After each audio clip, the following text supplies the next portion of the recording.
వజ్రాలలో విలువైన రాళ్లలో పొదగబడాలి. ప్రపంచంలో అత్యంత అందమైన చెట్టుగా నేను ఉండాలని నా కోరిక.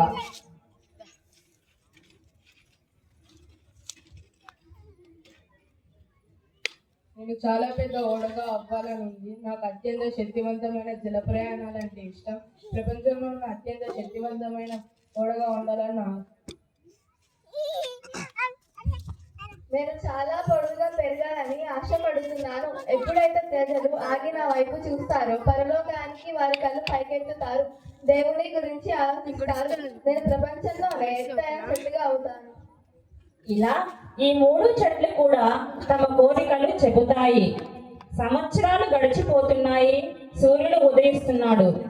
మరియు కాలంతో పాటు ఆ 3 చిన్న చెట్లు పెరిగి పెద్ద అయ్యాయి. ఒకరోజు ఒక కట్టెలు నరికే వ్యక్తి ఆ కొండ మీదకి మంచి చెక్క కోసం చెట్లను నరకడానికి వస్తాడు.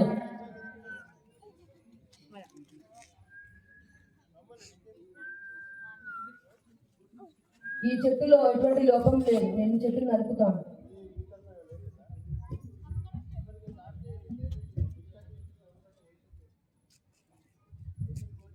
ఈ చెట్టులో చాలా చేవ ఉంది, నేను ఈ చెట్టును కూడా నరుకుతాను.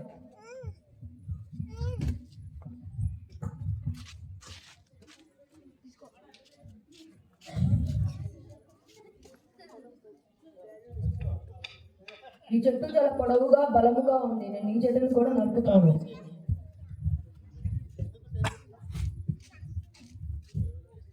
నేను నరికిన ఈ 3 చెట్టును తీసుకెళ్లి మంచి చక్కగా చేసి తన డబ్బులు అమ్ముతాను.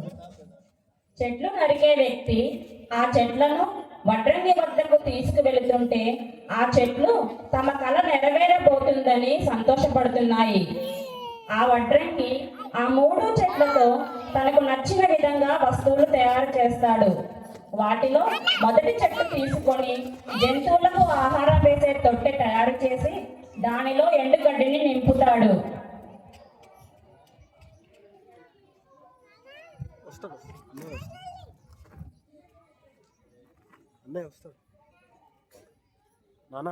వడ్రంగి వాటిలో 2వ చెట్టును తీసుకొని ఓడరేవుకు వెళతాడు. దానితో ఒక శక్తివంతమైన ఓడను నిర్మిస్తాడనుకుంది ఆ 2వ చెట్టు. కానీ వడ్రంగి అంత పెద్ద చెట్టును సుత్తితో కొడుతూ ఒక సాధారణమైన చేపలు పట్టే పడవను తయారు చేస్తాడు. చివరిగా వడ్రంగి 3వ చెట్టును తీసుకొని బలమైన దూలములుగా నరికి ఉంచుతాడు. సంవత్సరాలు గడిచిపోతున్నాయి. ఈ 3 చెట్లు కూడా తాము కన్న కలలను మరిచిపోయాయి. అయితే ఒక రోజు ఒక పురుషుడు గర్భవతి అయిన తన భార్యను తీసుకొని పశువుల శాలకు వస్తాడు. అక్కడ ఆమె ఒక బిడ్డకు జన్మనిస్తుంది. ఆ పుట్టిన బిడ్డను గడ్డితో నిండి ఉన్న పశువులకు ఆహారం వేసే తొట్టెలో పరుండబెడతారు. క్రీస్తును మహిమపరచడానికి దేవదూతలు వస్తారు.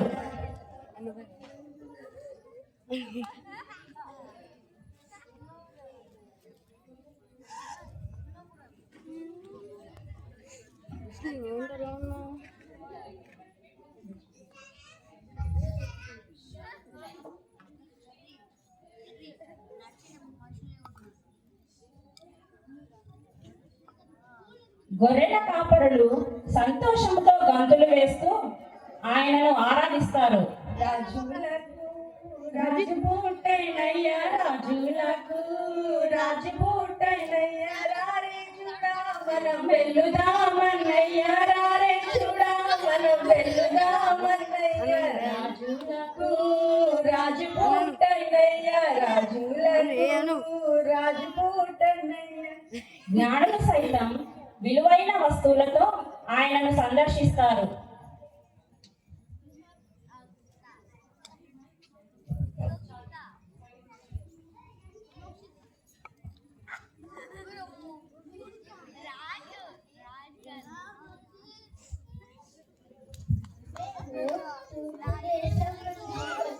జ్ఞానులము బంగారం సామ్రాణి గోళం సమర్పించి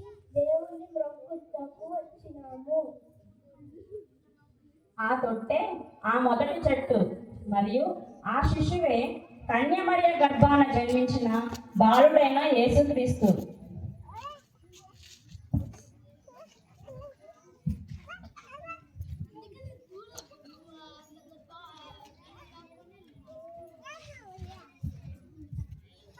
నేనే ఆ మొదటి చెట్టుని, వడ్రంగి వారు నన్ను జంతువులకు ఆహారం వేసే తొట్టిగా మార్చి ఉన్నారు.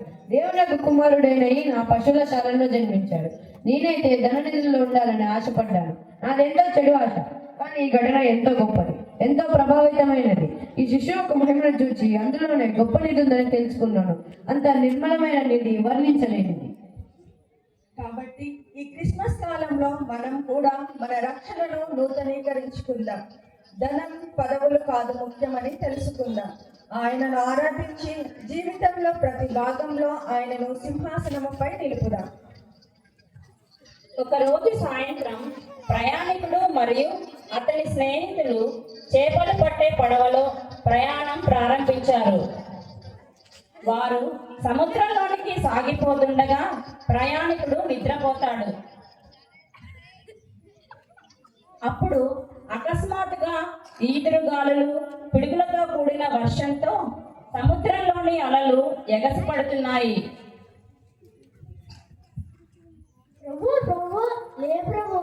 మనం మునిగిపోతున్నాం.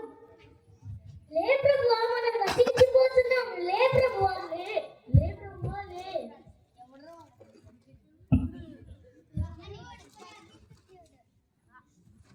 ఏ గాలి, ఏ సముద్రం, నిశుద్ధం ప్రసత్తకుండు. ఎవరు? గాలి అలలు కూడా ఈయన మాట వింటున్నాయి. దీనిని చూసి వారు ఆశ్చర్యపడి, ఈయన ఎవరు? గాలి అలలు కూడా ఆయన మాట వింటున్నాయే అని ఆశ్చర్యపడ్డారు. ఆయన ఎవరో కాదు, నజరేయుడైన యేసుక్రీస్తు. నేనే ఆ రెండవ చెట్టు. వడ్రంగి వారు నన్ను పడవగా చేసి ఉన్నారు. ఈ లోకరాజులందరూ నా పడవలో ప్రయాణించాలనుకున్నాను, కానీ నేను సృష్టికర్త అయిన రాజును మోస్తున్నాను. ఇది వర్ణించలేము. కాబట్టి ఈ క్రిస్మస్ కాలంలో మనం కూడా మన విశ్వాసంలో బలపడాలి. జీవితంలో ఎదురయ్యే సవాళ్లను విశ్వాసంతో స్వీకరించాలని రెండవ చెట్టు చెబుతుంది. ఒక శుక్రవారం ఉదయం సైనికులు ఒక మనుషుని బంధించి అతని భుజముపై సిలువను ఉంచి ఒక కొండ మీదకి తీసుకువెళ్ళి అతని కాళ్ళు చేతులలో మేకులు కొట్టి సిలువ వేశారు. నేను మిమ్మల్ని ప్రేమించిన ప్రకారము మీరొకరినొకరు ప్రేమించాలన్నదే నా ఆజ్ఞ. తండ్రి, వీరేమి చేయించినారో మీరు ఎరుగరు కనుక వీరిని క్షమించు. తండ్రి, నా ఆత్మ నీకు అప్పగించుకుంటున్నాను. ఆ సిలువే ఆ మూడవ చెట్టు. మరియు ఆ మనుషుడు ఎవరో కాదు, మనందరి పాపాల నిమిత్తము కల్వరిలో బలి అయిన దేవుని గొర్రెపిల్ల, ఆయనే యేసుక్రీస్తు. నేను ఆ మూడవ చెట్టుని సిలువగా మారాను. ఈ ప్రపంచానికి రక్షణ సూచించే సిలువగా మారాను. ఇది నాకు అత్యంత ప్రయోజనకరం. నిజమే కదా, మన బాధలను, మన కష్టాలను తన మీద వేసుకున్నాడు. మన పాపాల ఫలితాన్ని తానే భరించాడు. చాలా మందికి ఈ విషయాలు తెలియక దేవుడే శిక్షణ ఇస్తున్నాడు అనుకుంటున్నారు. కానీ నిజానికి మన కోసం ఆయన అనుభవిస్తున్న బాధ. మన తప్పుల కోసం ఆయన చీల్చబడ్డాడు. మన పాపాల కోసం ఆయన నలుగగొట్టబడ్డాడు. ఆయన గాయాల ద్వారా మనము స్వస్థత పొందాము.